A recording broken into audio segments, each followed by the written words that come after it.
Power grid કંપનીના વિરોધમાં ભરૂચ જિલ્લાના ખેડૂતોએ આંદોલનનો માર્ગ અખ્તિયાર કરી વિવિધ તાલુકાથી ટ્રેક્ટર રેલી સાથે કલેક્ટર કચેરી તરફ પ્રયાણ કરતા પોલીસ દ્વારા અટકાવવામાં આવતા આક્રોશિત થયા હતા, જેના પગલે ચક્કાજામના દ્રશ્યો પણ સર્જાયા હતા। આમોદથી શરૂ થયેલી ખેડૂતોની ટ્રેક્ટર રેલી પોલીસે દેરોલ પાસે અટકાવતા પગપાળા ભરૂચ રવાના થયા હતા। સમગ્ર ગુજરાતમાં પાવર ગ્રીડ પ્રોજેક્ટને લઈને ખેડૂતો દ્વારા વિરોધ પ્રદર્શન કરવામાં આવી રહ્યા છે, ત્યારે હવે આ વિરોધ ભરૂચ જિલ્લામાં પણ પહોંચ્યો છે। આમોદ અને જંબુસર તાલુકા ઉપરાંત અંકલેશ્વર અને હાંસોટના ખેડૂતો દ્વારા પાવર ગ્રીડ કંપનીના પ્રોજેક્ટના વિરોધમાં ટ્રેક્ટરો સાથે ભરૂચ કલેક્ટર કચેરી આવેદનપત્ર પાઠવવા તરફ કૂચ કરવામાં આવી હતી। આમોદની રેવા શુગરથી ભરૂચ કલેક્ટર કચેરી સુધી વિશાળ ટ્રેક્ટર રેલી યોજાઈ હતી। આ ટ્રેક્ટર રેલીમાં અંદાજે 40 જેટલા ટ્રેક્ટરો સાથે મોટી સંખ્યામાં ખેડૂતો જોડાયા હતા।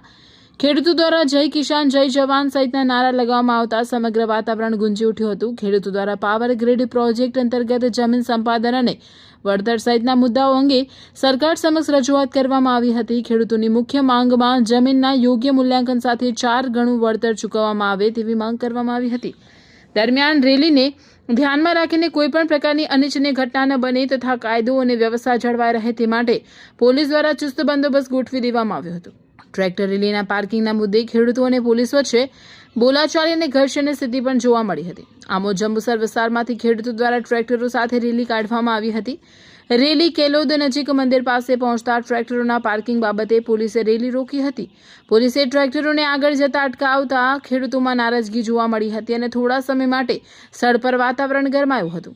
અમે આજરોજ ભરૂચ જિલ્લા તમામ ખેડૂતો કલેક્ટર ઓફિસે આવેદનપત્ર આપવા જઈ રહ્યા છે, કારણ કે 4/8/2026 રોજ જે ગુજરાત સરકાર દ્વારા પરિપત્ર બહાર પાડવામાં આવ્યો છે 765 કેવીની જે વીજ લાઈન જાય છે પાવર ગ્રીડ કંપનીની, તે બાબતે ખેડૂતો જોડે જે અન્યાય થાય છે એ બાબતે આજે અમે સમગ્ર ભરૂચ જિલ્લાના ખેડૂતો કલેક્ટર ઓફિસે કલેક્ટર સાહેબને આવેદનપત્ર આપવા જઈ રહ્યા છે।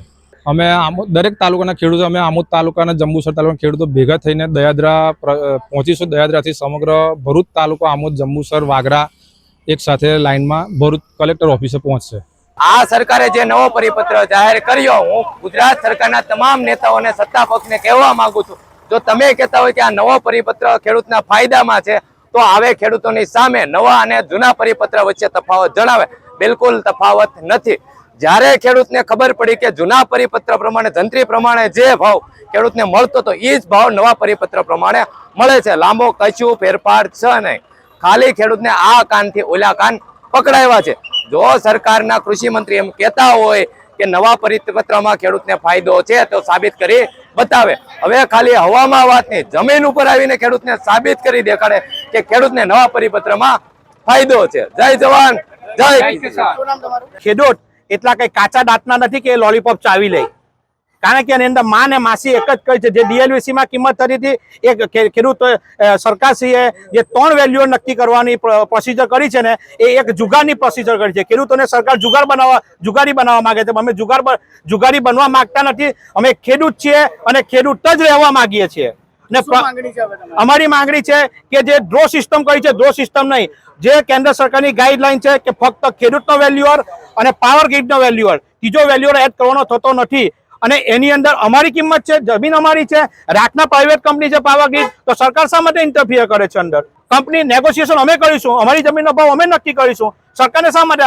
અને જે કંઈ સરકારને ખેડૂતને ચૂકવવામાં આવશે એમાં સરકારની તિજોરી પર તો કોઈ બોજો પડવાનો નથી, કારણ કે એ જે ચૂકવણી કરશે એ પાવર ગ્રીડ કંપની કરશે। ક્યાં સરકારને પોતાના ખજાનામાંથી આપવાનું છે? ઉલટું સરકારને ફાયદો ટેક્સ રૂપી GST રૂપી થવાનો છે। પોલીસ દ્વારા ટ્રેક્ટરોને રોકવામાં આવતા માર્ગ પર થોડા સમય માટે ટ્રાફિક જામની સ્થિતિ સર્જાઈ હતી, જો કે બાદમાં ખેડૂતો અને પોલીસ વચ્ચેની સમજાવટ બાદ સ્થિતિ થાળે પડી હતી અને ખેડૂતો પોતાના ટ્રેક્ટરો લઈને આગળ રવાના થયા હતા। ઘટનાની જાણ થતાં આમોદના PI સહિત જંબુસરના નાયબ પોલીસ અધિક્ષક PL ચૌધરી પણ સ્થળ પર પહોંચી ગયા હતા। ખેડૂતોની ટ્રેક્ટર રેલી દરમિયાન પોલીસે ટ્રેક્ટરોને દેરોલ ગામે પાર્ક કરાવ્યા બાદ ખેડૂતોએ પોલીસ સાથેનો સંઘર્ષ ટાળવા માટે પગપાળા આગળ વધવાનો નિર્ણય લીધો હતો। આમોદ જંબુસર વિસ્તારના ખેડૂતો સહિત અન્ય ખેડૂતો દ્વારા કલેક્ટર કચેરી સુધી પગપાળા જવાનો નિર્ણય લેવામાં આવ્યો હતો। ખેડૂતોના પગપાળા કૂચને ધ્યાનમાં રાખીને પોલીસ દ્વારા કાયદો વ્યવસ્થા જળવાઈ રહે તે માટે ચુસ્ત બંદોબસ્ત ગોઠવી દેવામાં આવ્યો હતો। ખેડૂતોની ટ્રેક્ટર રેલીમાં આમોદ તાલુકા કોંગ્રેસ પ્રમુખ નરેન્દ્ર પટેલ ઉર્ફે કાજી સહિત આગેવાનો પણ જોડાયા હતા। આ જ રીતે ભરૂચના થામ પાસે પણ પોલીસ સાથે ઘર્ષણ સર્જાયું હતું। અંકલેશ્વર હાંસોડના ખેડૂતો પણ ભરૂચ કલેક્ટર કચેરી ખાતે આવવા નીકળ્યા હતા, જેઓને પણ જૂના નેશનલ હાઈવે પર અટકાવવામાં આવતા ચક્કાજામની સ્થિતિ સર્જાઈ હતી. આજે સમગ્ર ભરૂચમાં જે વીજ ટાવર લાઈન જઈ રહી છે એના માટે અમે આવેદનપત્ર અને ખાસ કરી તિરંગા યાત્રા લઈને કલેક્ટરશ્રીને અમે આવેદનપત્ર આપવા જઈ રહ્યા હતા. પણ જે રીતે ખેડૂતો સાથે પોલીસ ઘર્ષણ કરી રહી છે અને ખાસ કરીને રેલીની પરવાનગી છે અને ત્યાર પછી જે રીતે મનમાની કરે તમે જો તો ઉદ્યોગો ખેડૂતોના લોકો ઉદ્યોગની વિકાસની જે વાર્તા સરકાર કરી રહી છે એનો અમે વિરોધ કરી રહ્યા છીએ.